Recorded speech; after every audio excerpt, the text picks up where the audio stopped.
If you've been in the Minecraft community for more than, 5 minutes, you have heard the great debate. Java or Bedrock? It's this friendly but pretty intense rivalry that's split the player base for years. So today, we're going to settle it. We're going to break down all the key differences, the weird quirks, and help you figure out which version of this blocky world is the right one for you. Yeah, and this quote, it absolutely nails it. It really gets to the heart of the whole thing. For the most part, it's a fun rivalry, right? But deep down, each side is totally convinced they're playing the real, superior version of the game. But what are they actually arguing about? Well, it all goes back to where these two games even came from. So on the left, you've got the Legend, Java Edition. This is the OG, the original game that Notch created way back in 2009, built from the ground up just for PC. And on the right, you have Bedrock. Now this version had a pretty interesting journey. It started life as the mobile Pocket Edition, and then in 2017, it got a huge glow-up and was unified into one single game that now runs on pretty much everything else, your Xbox, PlayStation, Switch, you name it.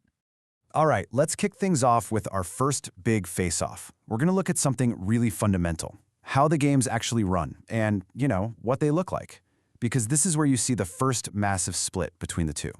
And believe it or not, this one difference right here is the root cause of almost every other difference we're going to talk about.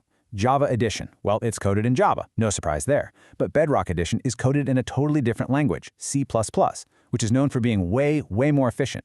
And that single choice, it creates a huge performance gap. So what does this actually mean for you? Well, the bottom line is Bedrock just runs better, period.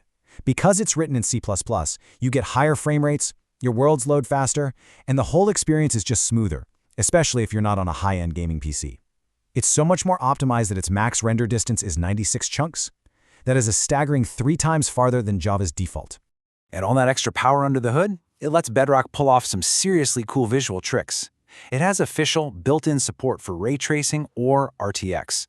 If you've got the right graphics card, you can flick a switch and get these stunning, realistic lighting effects, reflections, shadows. It completely changes the look and feel of the game. But don't count Java out just yet. It fights back with its secret weapon, pure, unadulterated creative freedom. See, it might not have official ray tracing, but it has something that's maybe even more powerful. A massive community that has spent over a decade creating thousands of free shader packs. These can do anything from tiny lighting tweaks to making your game look like a completely different, hyper-realistic world. The customization is just endless. So, for round one, it's really a split decision. If you want raw, out-of-the-box performance and cutting-edge official graphics, Bedrock absolutely takes the crown. But if you're all about that sheer variety and want to endlessly tweak and customize your game's look for free, Java's community is just unbeatable. And that whole community-driven thing is the perfect lead-in to our next big showdown, which is maybe the single biggest difference between the two: how you go about changing the game itself. This table right here just perfectly breaks down the two completely different philosophies. On the Java side, modding is like the Wild West of creativity. It's almost all free, you get it from third-party sites, and these mods can be incredibly deep. We're talking total game overhauls. Bedrock has the official marketplace, it's curated, it's safe, and you can access it on any device, which is great. But many of the add-ons cost money, and they're usually a lot more limited to just cosmetic stuff or simple changes. Look, Bedrock's marketplace is great for accessibility and safety for sure, but when it comes to the verdict here, it's not even a competition. Advantage: Java. If you're someone who wants to completely transform your Minecraft experience, add whole new dimensions, or literally turn it into a different game, the depth and freedom of the Java modding community is just on another level. Okay, but what about playing with your friends? I mean, that's a huge part of Minecraft, right? The multiplayer experience. So let's see how these two stack up when it comes to just connecting with other people. You are looking at it. This right here is Bedrock's killer feature. It's ace in the hole. Absolute, seamless crossplay. If you're on your PC, you can jump into a world with your friend on their Xbox who's playing with someone on their Nintendo Switch who's also playing with a friend on their phone. All in the same world. No fuss. It just works. And then there's Java. It's kind of like a private club. If you're playing Java, you can only play with other people who are also playing Java, and every single one of you has to be on a PC. Now, yes, some really clever people have made workarounds, but they get pretty technical to set up. It's nowhere near as simple. So for this round, it's a total knockout. The winner, by a mile, is Bedrock. If your main goal is to easily hop on and play with all your friends no matter what device they have, Bedrock is the undisputed champion. It's not even close. All right, let's roll up our sleeves and get into the real nitty-gritty stuff. This round is for all the builders, the engineers, and anyone who just loves all the weird little details. We're talking about Redstone and all the strange gameplay quirks that give each version its own unique personality.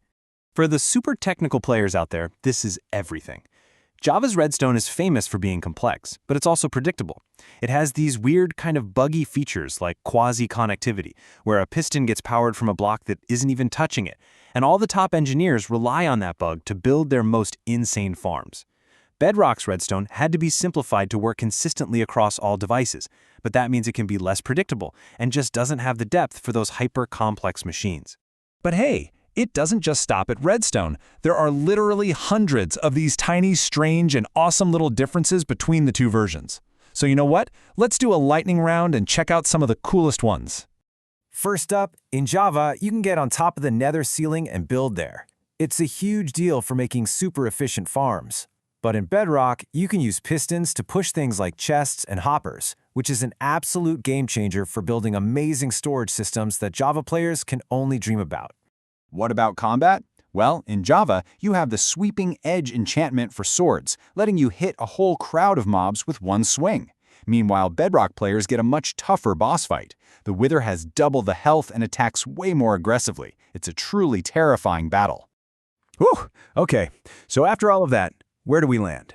We've seen some major wins and some definite drawbacks on both sides. The final verdict, really, isn't about which one is better. It's about which one is better for you.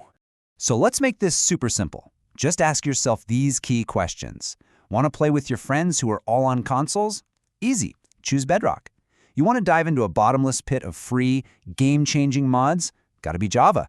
You need the absolute smoothest performance you can get right out of the box? Go with Bedrock. But if you're a technical mastermind who wants to build those crazy complex redstone farms, you need Java. And hey, here's the best part. If you buy Minecraft on PC, you get both. So you can have the best of both worlds.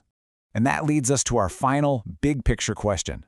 We're seeing more and more of these parity updates where Mojang makes features exactly the same in both versions. So as they keep developing both editions, borrowing ideas from one and adding them to the other, will we one day see these two different paths finally merge into a single, unified Minecraft for everyone? It's definitely something to think about.